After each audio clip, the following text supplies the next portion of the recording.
তো আমি অনেক সময় যেটা হয় যে লিঙ্কডইনের ভিতরে যখন ঢুকে কোনো একটা ইউনিভার্সিটি স্টুডেন্ট অথবা ইন্ডাস্ট্রিতে 1-2 বছর কাজ করছে এই টাইপের কোনো একটা মানুষের প্রোফাইলের ভিতরে আমি অনেক সময় যখন ঢুকে আমি দেখি যে হেডলাইন নামে লিঙ্কডইনে একটা জিনিস আছে যেটার ভিতরে আমি অ্যাজ এ পার্সন আসলে কোনটা আমার ভালো লাগে, আমি ক্যারিয়ারে কোন দিকে যাইতেছে বা বর্তমানে আমি কি করতেছি সেইটার কাইন্ড অফ একটা হাইলাইট সে তার হেডলাইনের ভিতরে দিতে পারে। এবং মোস্ট অফ দ্য টাইম আমি দেখি যে ইউনিভার্সিটি স্টুডেন্টের ক্ষেত্রে ওটা ফাঁকা থাকে অথবা জাস্ট লেখা থাকে যে স্টুডেন্ট অ্যাট এই ইউনিভার্সিটির আমি স্টুডেন্ট, অথবা শুধুমাত্র দেওয়া থাকে যে আমি এই কোম্পানিতে শুধুমাত্র এই পজিশনে কাজ কাম করি, এছাড়া আর অন্য ইনফরমেশন এই জায়গাটাতে দেওয়া থাকে না। আমার মনে হয় যে এইটাকে খুব সুন্দরভাবে মডিফাই করে একটা খুব বিউটিফুল একটা জিনিস দেওয়া যেতে পারে। বিশেষ করে ইউনিভার্সিটি স্টুডেন্ট অনেক সময় বুঝে উঠতে পারে না যে আমি আসলে এই হেডলাইনের মধ্যে কি লিখবো। হেডলাইনের ভিতরে অনেক কিছু লেখা যেতে পারে, যে হয়তো বা কম্পিউটার সায়েন্সে পড়াশোনা করতেছে সে হয়তো বা দিয়ে দিতে পারে যে কম্পিউটার সায়েন্স স্টুডেন্ট, এবং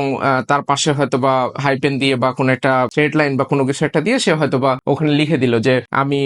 অ্যাসপায়ারিং সফটওয়্যার ইঞ্জিনিয়ার অথবা অ্যাসপায়ারিং ওয়েব ডেভেলপার, অথবা সে ওখানে দিয়ে দিল যে লার্নিং মানি স্ট্যাক, অথবা সে বললো যে আমি পাইথন শিখতেছি রাইট এট দিস মোমেন্ট, অথবা সে বলে দিতে পারে যে আমি রাইট এট দিস মোমেন্ট হয়তো বা ডেটা সায়েন্স নিয়ে ঘাটাঘাটি করতেছি, বা এই টাইপের কিছু একটা, যাতে করে এই হেডলাইনটা কিন্তু একটা পার্সনের প্রোফাইলে না ঢুকেই আগে থেকে দেখা যায়। সো কোন একটা পার্সনের প্রোফাইলে কেউ ক্লিক করবে কি করবে না এটা অনেকখানি ডিপেন্ড করে তার এই হেডলাইনটা, কারণ তার নামের নিচেই কিন্তু তার হেডলাইনের ভিতরে কি লেখা আছে সেইটা অনেকখানি রিফ্লেক্টেড হয়। সো এটা খুবই খুবই গুরুত্বপূর্ণ একটা ইনফরমেশন।